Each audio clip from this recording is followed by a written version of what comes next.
आऊज़ु बिल्लाहि मिनश्शैतानिर्रजीम बिस्मिल्लाहिर्रहमानिर्रहीम।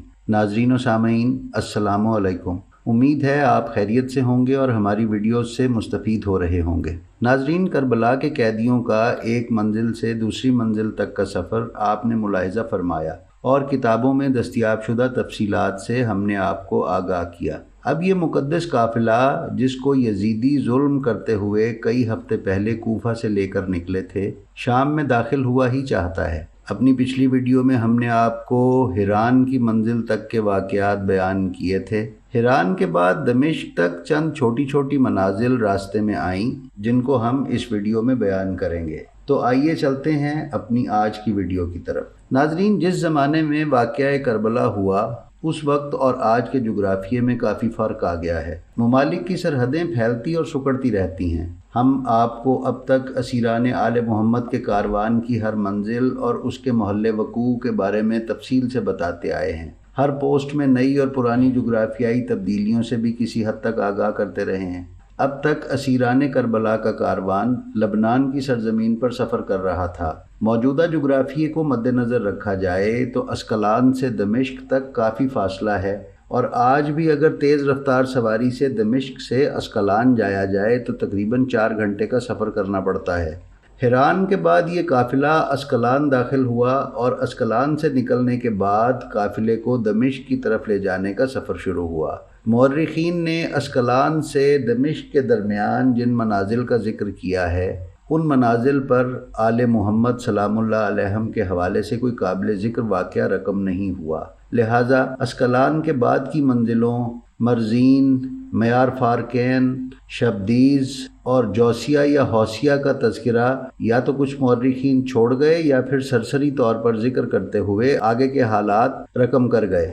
अलबत्ता साहिब रमजुल मुसीबा ने उन मुकामात को अपनी किताब में शामिल किया है, लिहाजा हम यहाँ आपकी मालूमात के लिए उन मुकामात का हाल रमजुल मुसीबा से बयान कर रहे हैं। तो नाजरीन, चलते हैं सबसे पहले मकाम मरजीन की तरफ। कामिल बिहाई जिल्द दोएम सफ़ा 292 के मुताबिक मरजीन पहली मंजिल है जो मुल्क शाम की हुदूद में थी। वहाँ का हाकिम नसर बिन अतबा था। उसने फतह का जश्न मनाया और अपने शहर की आईना बंदी की और सारी रात रक्स व सुरूर की महफिल बर्पा की। अचानक शहर के ऊपर एक बादल आया और एक खौफनाक बिजली शहर पर गिरी जिसने तमाम आईना बंदी और सजावट को जला डाला। कामिल बिहाई जिल्द दोएम सफ़ा 292 में दर्ज है कि उमर साद और शिमर ने कहा कि यहाँ के लोग अहले मरजीन यानी शूम यानी खसीस और कमीने हैं, यहाँ से आगे चलना चाहिए। लिहाजा ये लोग अगली मंजिल मयार फारकैन की तरफ कूच कर गए।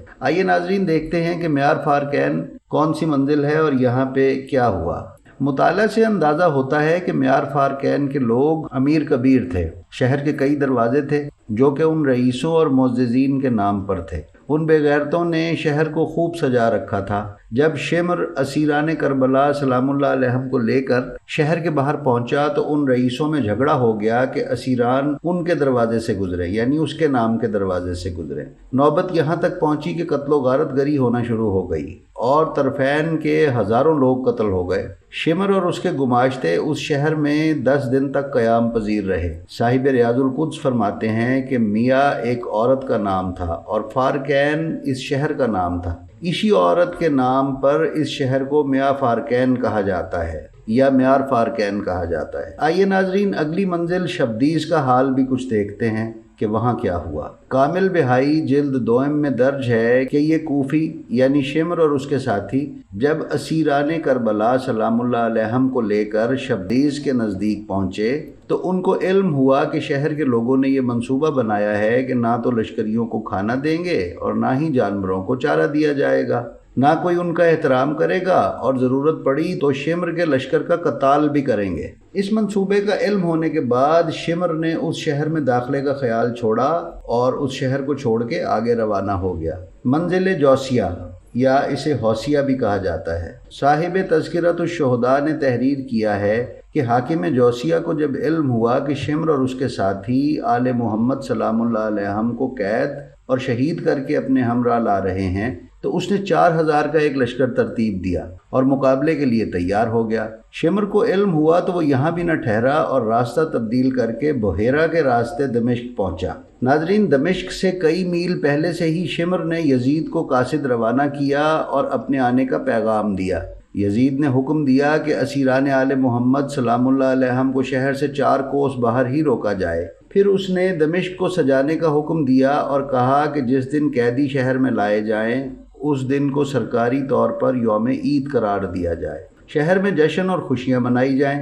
مسجد عموی دمشق میں اس نے دربار لگانے کا حکم دیا اور اسیران کربلا کو دمشق سے باہر انتظار کروایا گیا اور پھر داخل شہر کیا گیا۔ ناظرین، اسیران کربلا کے اس قافلے کو یزیدی منزل بمنزل پھراتے رہے اور ظلم کرتے ہوئے آخر شام لے ہی آئے۔ شام میں داخلے کے حالات اور آل محمد پر دمشق میں کیا بیتی ہم آپ کو اپنے اگلے ویڈیو میں بیان کریں گے اور کوشش کریں گے کہ ہم شام، دربار یزید میں داخلہ اور زندان کی مصیبتوں اور صعوبتوں کی مکمل تفصیلات اپنے آنے والے ویڈیوز میں آپ کی خدمت میں پیش کریں۔ اگر آپ نے یا آپ کے عزیز و اقارب اور دوستوں نے ہمارا چینل بلینڈ آف ہسٹری ابھی تک سبسکرائب نہیں کیا تو آپ سے گزارش ہے کہ اسے سبسکرائب کر لیں اور بیل آئیکن پر بھی کلک کر دیں تاکہ آپ ہماری آنے والی کسی بھی ویڈیو سے محروم نہ رہ سکیں۔ آپ کا بے حد شکریہ۔